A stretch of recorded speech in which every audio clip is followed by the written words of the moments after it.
a lot of people think life begins when you're born or conceived or whatever other answers they're coming up with these days. For some people, though, life actually begins the day a doctor tells them that if they don't make some serious changes in their lives, they're going to die. You see, my life began the morning of my 41st birthday in January of 2019. I stood staring in the mirror, looking back on my life after stepping on the scale and finding out I was over 400 pounds for the second time in my life. You know, my dad died when I was 17. So my choice was plain to see in front of me.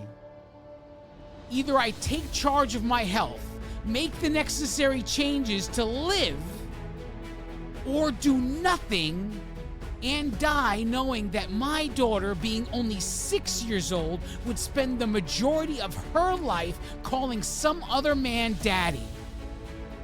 Can't you see? There's no one coming to save me in this moment. It was me who had to become the hero in my story.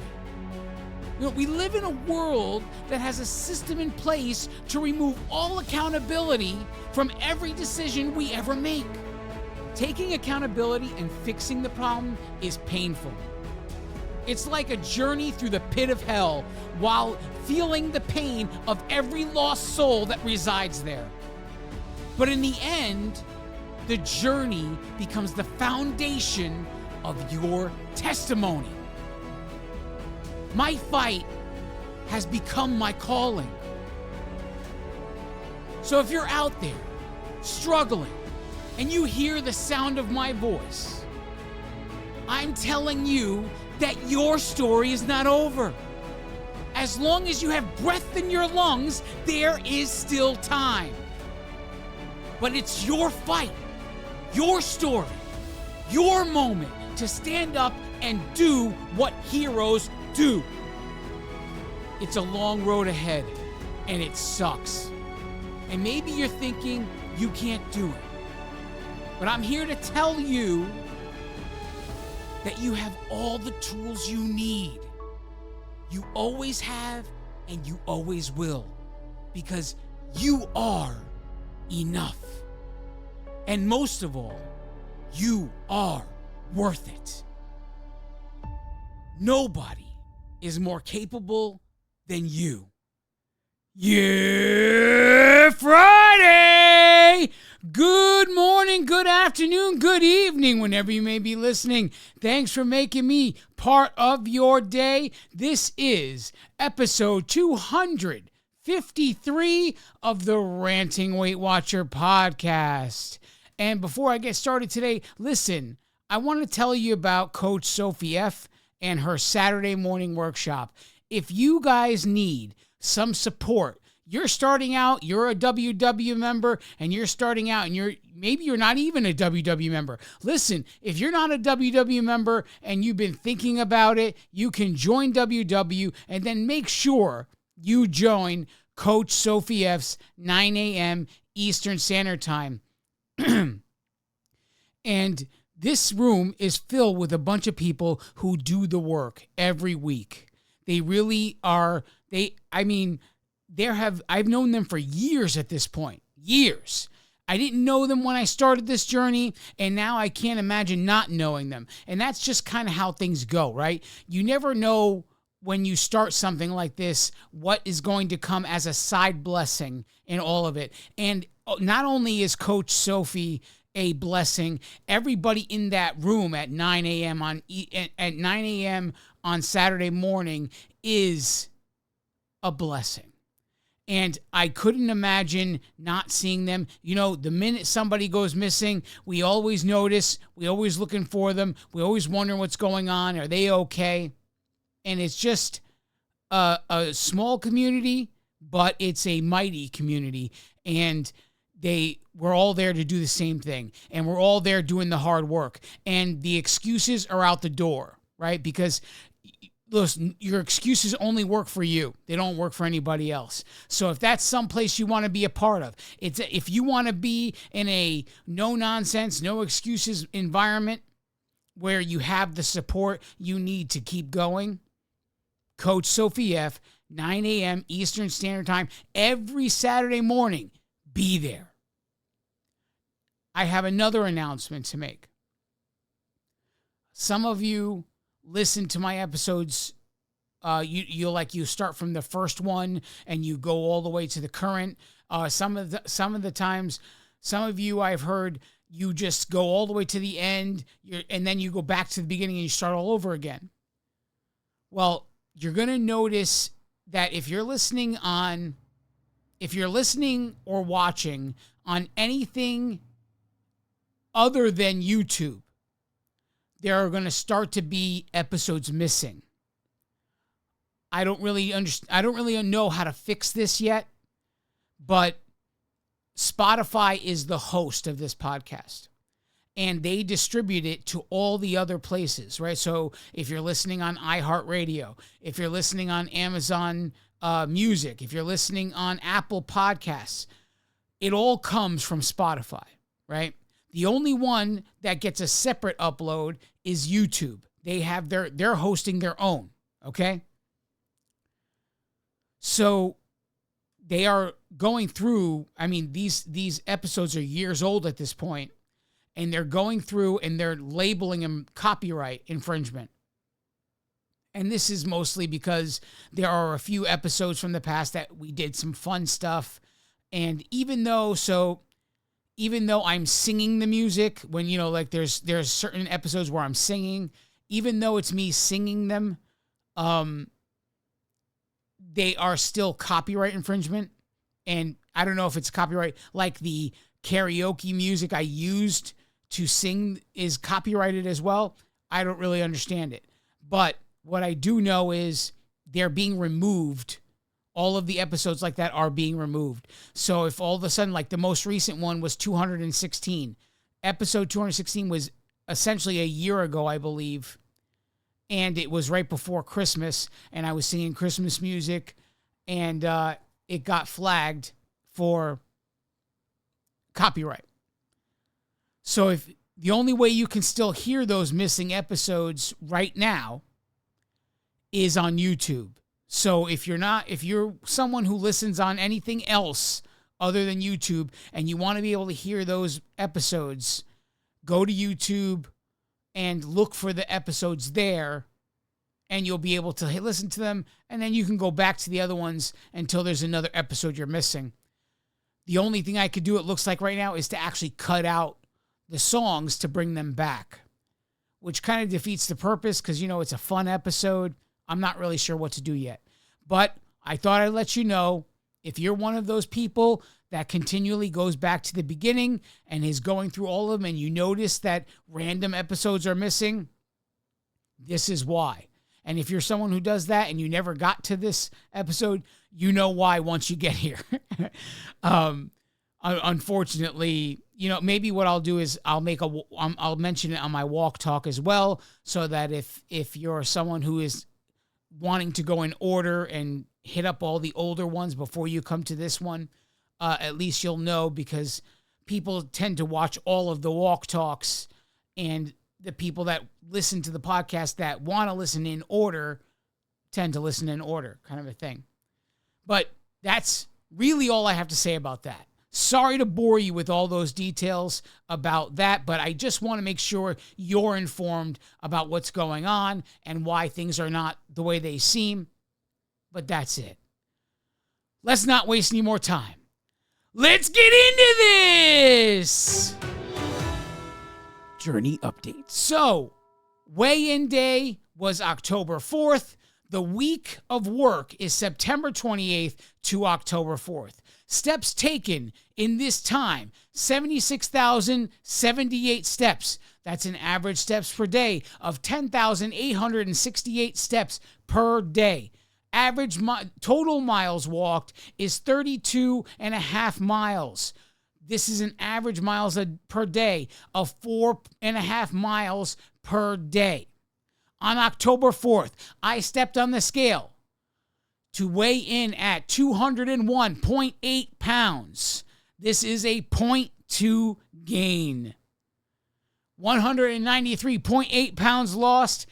Total pounds remaining to get to my 200-pound goal is 6.2 pounds. Hey, look, I got to make it dramatic, right? I got to make it interesting. We're doing this whole 2 steps forward, 1 step back thing. And I can't take it, I can't take it away. It's happened with every goal. So I can't expect anything different now. I'm at the final goal here, right? The final goal of this part of my journey. Because you guys know that I always said I would lose 200 pounds and then reevaluate my life. Well, in my mind, that reevaluation has already happened because a scale number doesn't mean anything. You've heard me numerous times say it here. It doesn't mean anything if the body composition doesn't also fall into its right place, right? So once we get that 200-pound mark, we're getting serious about body composition. And we'll start that with another DEXA scan. You guys were with me maybe, and you heard about me getting a DEXA scan a few years ago at this point, I think it was. I'm going to be doing that again to get a real baseline. And then we're going to get real serious about changing my body composition. Now, we're going to hit the weights. We're going to start getting stronger. And I don't really understand how to do it, but this is how I did everything in my journey. How I did everything was trial and error. Trial by fire. That's what we're doing. Listen, we're going to do this. We're going to go through the fire. And however many times we fall on our face and get burned, we fall on our face and we get burned. But we get up and we keep going. It's like, if I had to classify this, I would say the last 6.5 years, we're going on 7 years now at this point. We're just about, what is this, October 8th. On October 12th, I will be 6 years, 10 months, right? But if I could say a few words that this journey has taught me, number one, it's taught me faith. Number two, it's taught me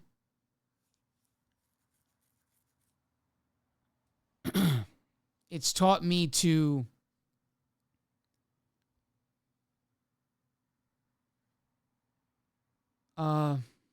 what's a good word for this?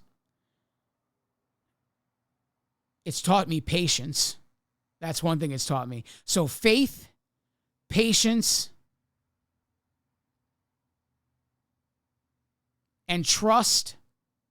Maybe trust and faith go together, but no. Trust, faith, patience, and guts. Guts. When I started this, I didn't have any of those things. Maybe I had the guts.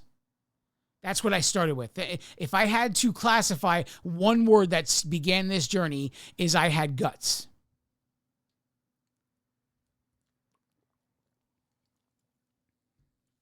Now, why do I say guts?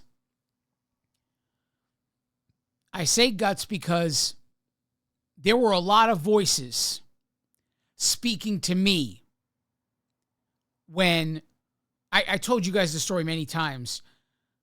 In 2019, on January 4th, which was my birthday, I was staring in the mirror that morning and decided, for whatever reason, to step on the scale. And that scale result was 403 pounds. And it was in that moment that I said, enough is enough. We got to get a hold of our lives, right? We got to really, I essentially was 57 pounds away from ruining anything that the gastric bypass surgery had done in my life. Okay? 57 pounds, and I would have been right back to where I started the whole thing. So I decided that I would join Weight Watchers the next Saturday. The next Saturday that year happened to be January 12th. And at 9 a.m., I was signing up for Weight Watchers and weighing in for the very first time on this journey. That morning, there were plenty of voices talking to me. Plenty. Not just one, plenty. Most of them were voices of condemnation. Voices that were basically bringing back to the forefront everything I had done so far to ruin my life.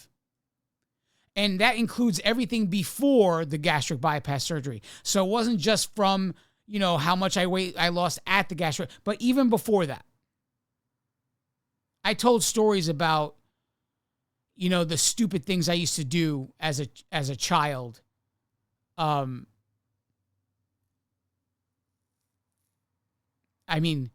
So stupid.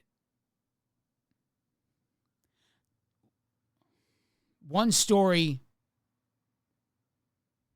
really, if I could say there was a moment that God was with me, it was that moment. And even that wasn't the end of me being stupid. At 47, I'm not done being stupid. Let me be clear. But at, I don't know, what was it? 16, 17, whatever it was. I had no regard for my size, no regard for my health whatsoever. There was, I don't even know why I did it. But there was a moment where I was hanging out with a bunch of friends and we were eating pizza. And so it was coming to the end where people were full, there were still slices. And for whatever reason, I couldn't let it go that there were still slices. So somehow it comes up and I say, I'll bet you I could take this whole slice in one go, in one shot. I folded the slice and I put the whole thing in my mouth, minus the crust. So I ripped it off the crust. So all I had left was the crust. The entire slice was in my mouth. After some really difficult chewing, I attempted to swallow, in which this slice became lodged in my throat. It was such a large slice that it's not as if it started to go down my throat. It was just entering my throat. And I began to not be able to breathe. I was choking on this slice of pizza. And all I could think to myself was, what the hell are you doing? And thank God the slice was too big to go down, because I was able to just grab it out of my mouth and pull it out of my throat and stop myself from choking. But if there was one moment in my past where I could have ended any of this from being a possibility, it was that moment. Stupidity. But I had to see visions like that again in my head on the day that I signed up. Stupid moments in my life.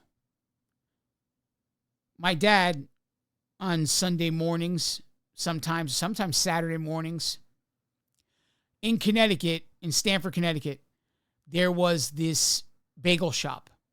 It was called Liz Sue Bagels. And they had the best bagels in the area. I'm not going to go as crazy as to say, because there's people New York's got the best this, New Haven's got the best that, all of these things, right? It was so good that before they would unlock the doors, there was already a line down the sidewalk, and the temperature did not matter. It could be the dead of winter. It would be snow on the ground. There was people waiting in line for that door to be unlocked so they can get a dozen bagels. But the thing was, when it opened at 6 a.m. or whatever it opened, the bagels were still hot. So my dad would come home with bagels that when you touched the bag, they were still hot. And the stupid moves, like I would literally eat. So my father would come home with a dozen, whatever. I would eat 4 to 6 of those bagels during the day of that Sunday. It's like I couldn't handle life without having another one. And granted, I came from an Italian family. The Sunday dinner was still something I did. So it wasn't like I ate 6 bagels and that was all I ate all day. No, there was the pasta, the meatballs, and everything else that came with it. If you're Italian, you know exactly what I'm talking about. So add 6 bagels to that. I'm just telling you how stupid I was and all of the thoughts that were coming to me. And in spite of all those thoughts, in spite of all the condemnation, in spite of all of the reminders, the voices telling me how stupid I was, I had the guts to fill out that paperwork and step on the scale. Now, miraculously, in 1 week, when I stepped on the scale at home at 403 pounds, and I stepped on the scale at Weight Watchers for the first time, I was 395.6 pounds. In those days, I easily fluctuated 10 pounds at a time. So it could be a fluctuation that was a false elevation of 403 pounds. I don't know. I'm not worried about it.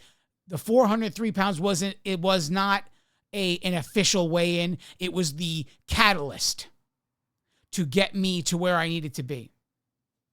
It was the catalyst.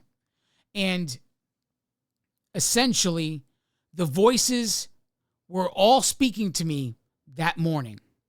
And I had the guts to pursue forward anyway. So guts is what started this journey.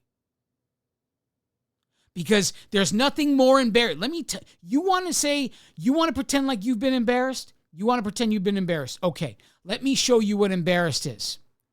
Embarrassed is being 463 pounds.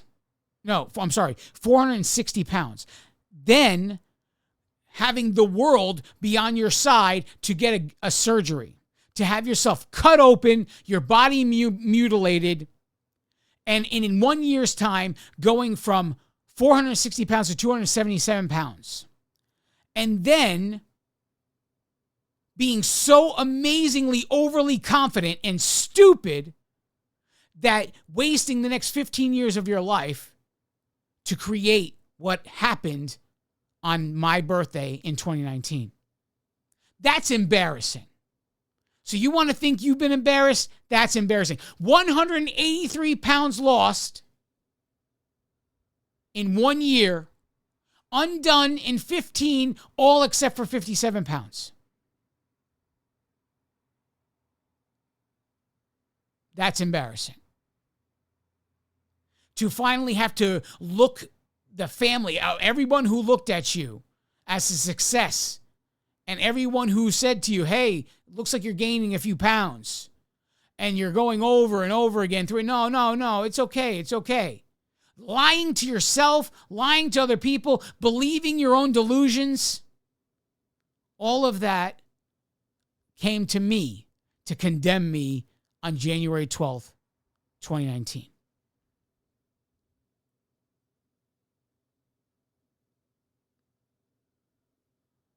I sat in that room, and Terry, as you guys know many times, was the coach that day.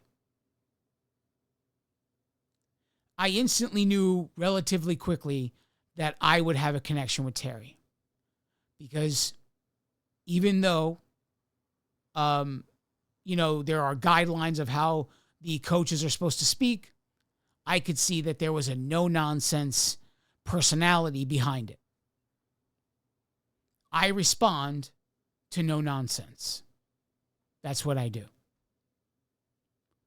So I could see. And there was one, I could say, covenant I made with myself. I recognized that I would get from this time at Weight Watchers what I put into it. So I didn't care about, look, I've told people this and they laugh at me. They don't believe it. Because I sit at this microphone and I'm very animated. But if you put me in a room full of strangers, I'm very quiet. I don't want to say anything. I don't want to speak. I don't, I just don't want to talk near strangers. If I don't know you, I don't want to talk to you, right? And people don't get that when they see this version of me behind this microphone. They don't get that when you somehow trigger the passion in a workshop and I let loose. When you trigger passion from me, it's not something I can control. It just comes out. It's like vomit. It's just what happens. But I made that covenant with myself that I would do what I needed to do, whatever that was. And one of those things was participate, even though I didn't know anybody, even though was shy and all these things. I was going to participate. I was going to force myself to participate. Again, guts. I had to go against everything that I had built.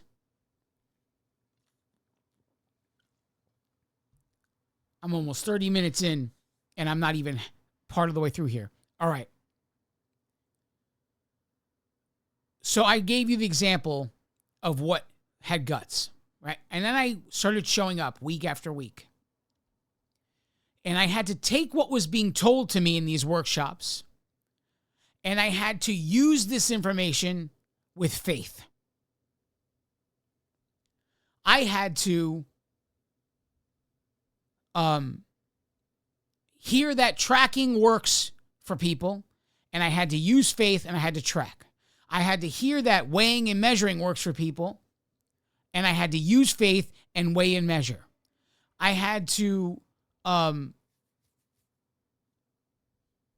understand that drinking water helps, and even though I didn't believe it, I did it probably with the wrong intentions, and Terry loves this story because I did it to prove her wrong. I drank a gallon of water a day for 7 days. And I weighed in that next week just over 6 pounds lighter. So 6.5, something like that. I did it to prove her wrong, and then I had to admit that she was right. She didn't know I did it, but I still admitted she was right anyway. But all of these things, all of these tidbits I was being handed, I had to use faith in order to apply them into my journey blindly.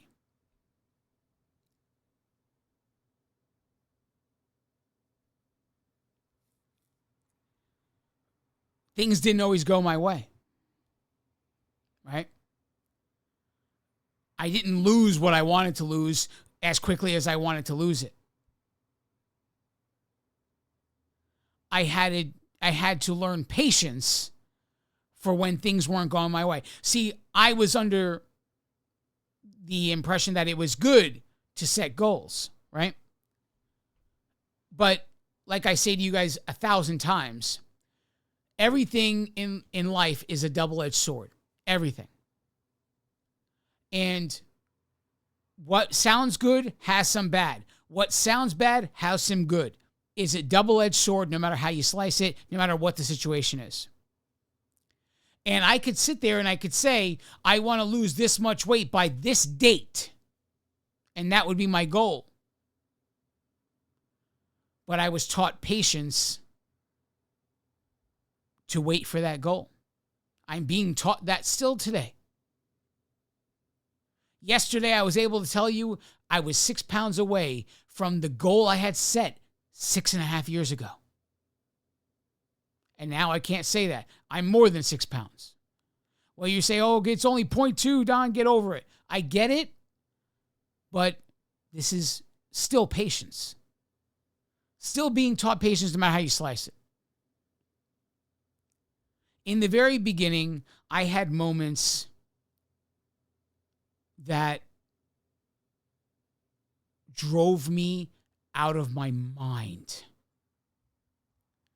The larger I was in this journey, the bigger my fluctuations were. Everybody's got fluctuations.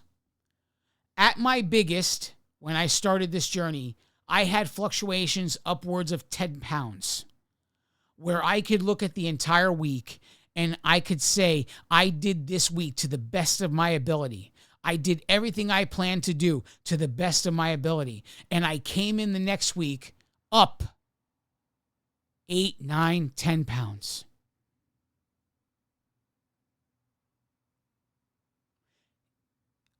I had to keep going and trust the process.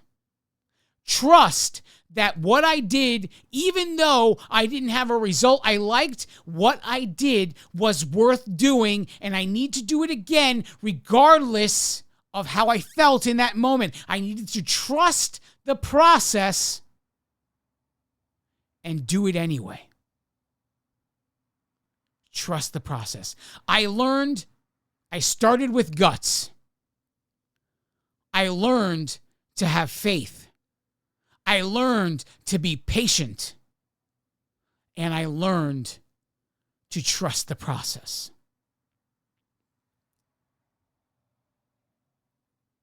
I believe that this time,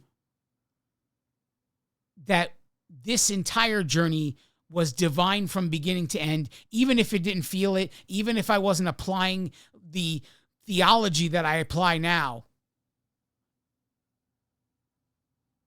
I believe that this entire journey has been by divine appointment. I can't honestly tell you what caused me to keep going. I can't honestly say that where did the faith come from when somebody told me just to track my food, just to weigh and measure my food, just to drink water. Where did the faith come from? I don't know. I can't tell you where the trust came from, where suddenly I had a week where I did everything right and I went up 10 pounds. I can't tell you where the trust came from, but somehow it was there.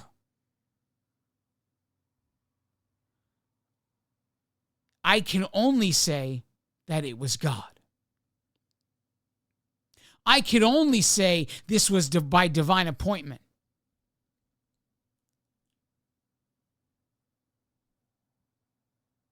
All of this is by divine appointment. Me at this microphone is by divine appointment.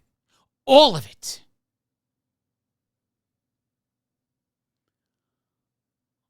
I never really told this story. But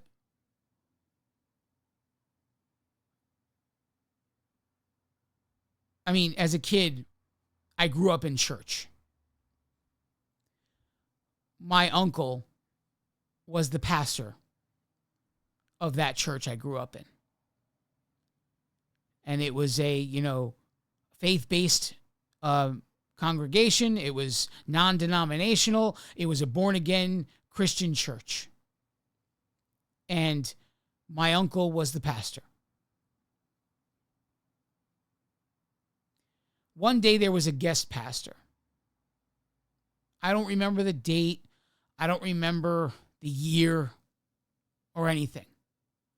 I can't even tell exactly.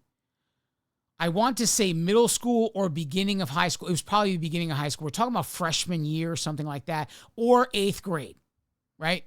Something in that area.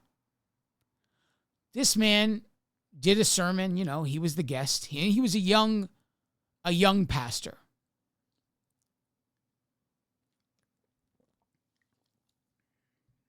and he had a gift of prophecy.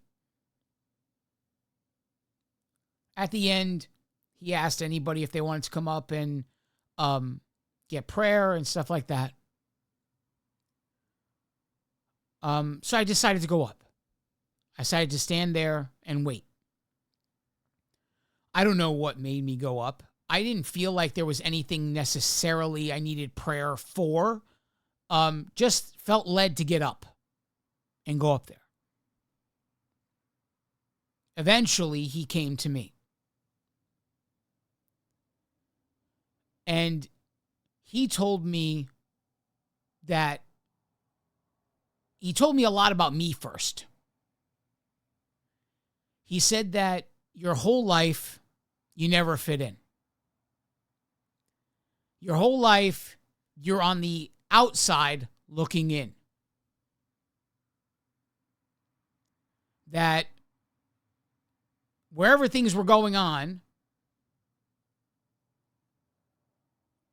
you were never invited.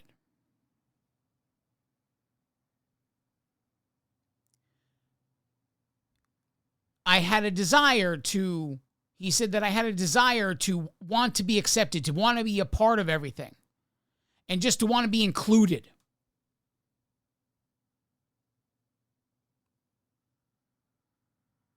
And it never came. Everything he was saying was absolutely true. To give you the perfect example, in high school, there were cliques. And one of the cliques was, the cool kids kind of a thing, right? I mean, it was just like some movie. There was the cool kids. There was metalheads. There was potheads. There was the smokers. There was the jocks. There were groups. There was the computer geeks. I could be a part of any one of those groups at any given moment just because I was there, and I could hang out and have a good time with any one of those groups. But I was never part of any one of those groups. I was never included in any one of those groups. I was never accepted by a single one of those groups. I would hang out in the computer lab with all of the geeks, but I was never accepted to be one of them. I spoke their language, I hung out and did the things they do, but I was never one of them. I hung out with the metalheads and had a good time with them, but never was included when they did something. All of the cliques I mentioned, the same thing. Even the potheads. I never touched pot my entire life, but I could hang out and have a good time with those people, but was never included. He brought all of these things up to tell me that this was by design. That I didn't understand now at that moment why it was like that. But one day I would understand. One day I would know that I was not a part of anything for a reason.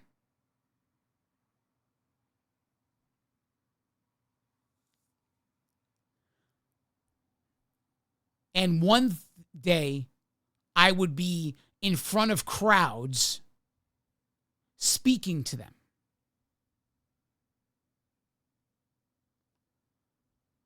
I didn't know anything about a crowd. But if this is not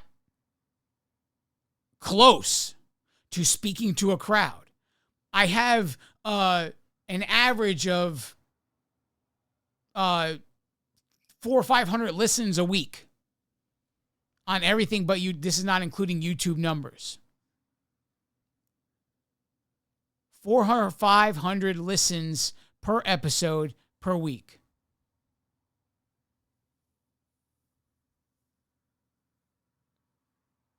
Matter of fact, it is just right about that. Yeah. 400 to 500.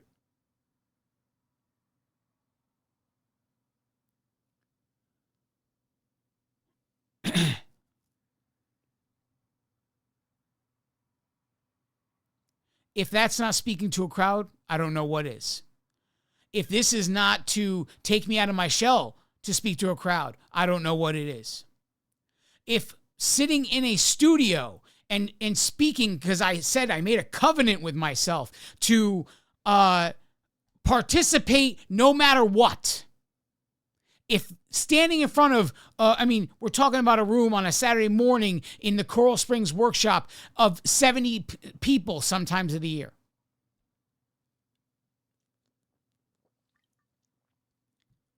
If that was not faith, if that was not divine appointment, grooming me for everything this man said so long ago, then I don't know what I'm talking about.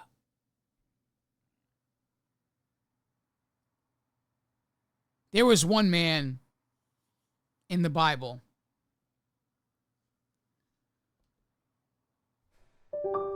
and he also had to do all of the things that I had to do.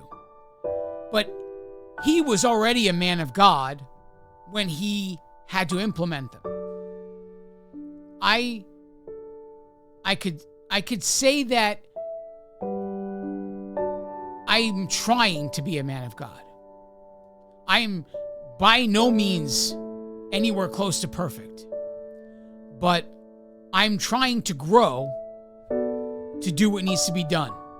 And I already told you guys many times that this journey has taught me certain behaviors that can easily be implemented to make a relationship with God stronger. But this man was told that he had a job to do. He lived in a world that had never seen rain.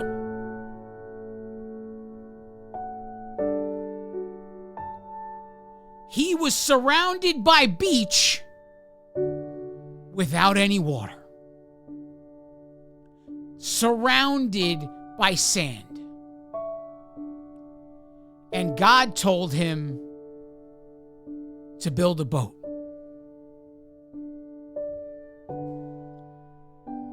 That man was Noah. Now, imagine Noah that morning, whenever, morning, afternoon, evening, when he heard from God and he goes into the room with his family and he said, I just heard a word from God.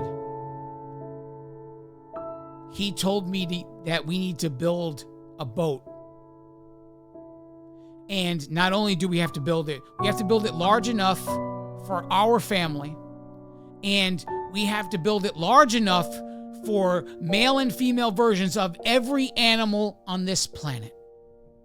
And that God was going to send rain and wipe the face of the earth from the rest of the people and would use us to repopulate the earth. Imagine the other side. Imagine sitting in the room and you're the son or you're the daughter or you're the wife. Imagine your husband, your father, your father-in-law coming in the room and saying this. What would you think? It would take guts, right? It would take guts to... Hello? Man, oh man, it would take guts. And now wires are coming loose too. But he had to, number one, learn how to build a boat. So somebody told him how to build the boat.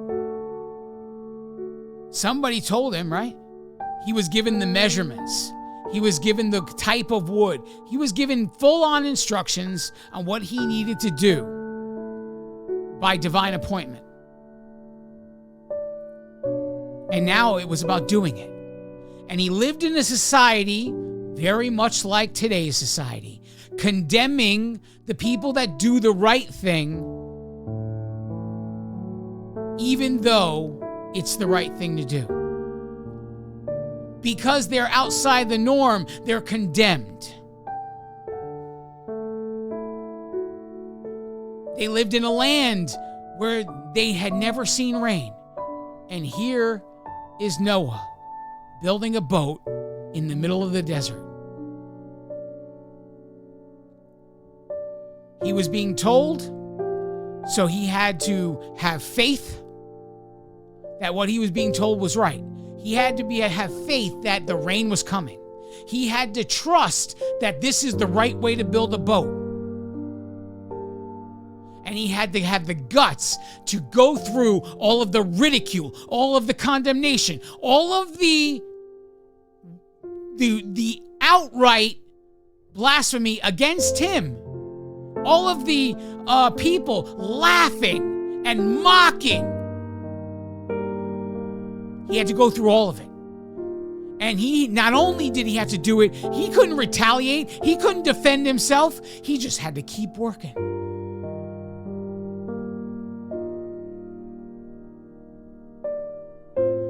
He had to keep working and keep working and keep working. And however many years of this. The Bible tells you how many years Noah lived. I can't remember exactly. I know that his life was a total of 900-something years, right? According to Genesis. And if I'm going to trust one verse in the Bible, I'm going to trust the whole Bible. And I'm going to say he lived 900 years. But I don't know exactly how many of those years was spent building this ark. But he did it, and he endured all of the ridicule. Now, very much so, I stand here today the same way.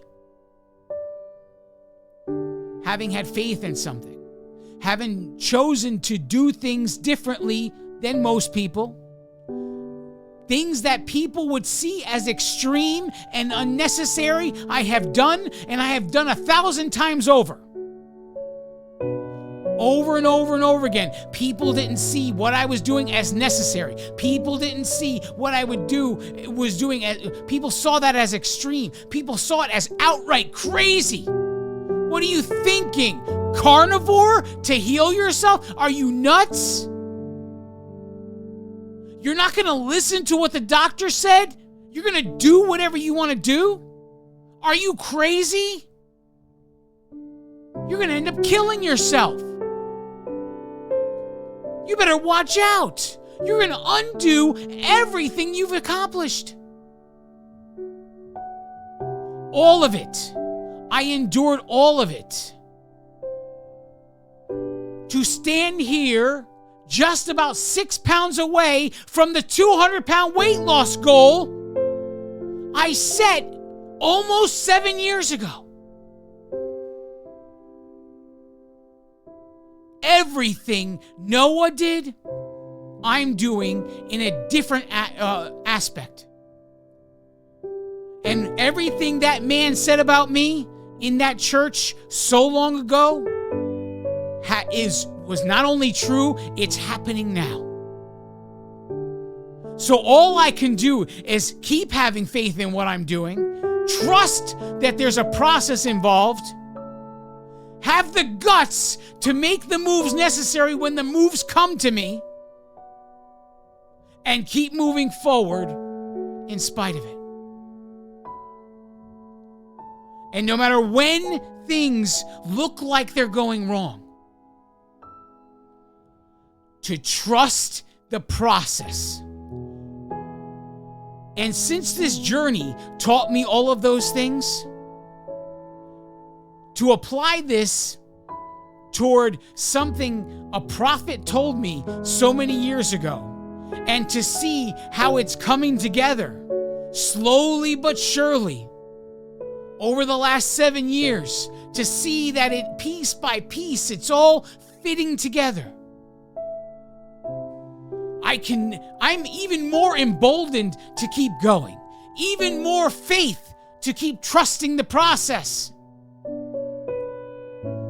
And I could stand here, and from the experience and the success I've had so far, I can say to you that if you have the faith, if you have the guts to make the sacrifices necessary to endure the ridicule from everyone in your life who thinks it's unnecessary and extreme, to trust the process enough in spite of the circumstance of what seems to be going wrong, if you could do all of those things, that you will stand just like me, ready to speak to your audience and deliver your testimony, just like I do, week after week after week.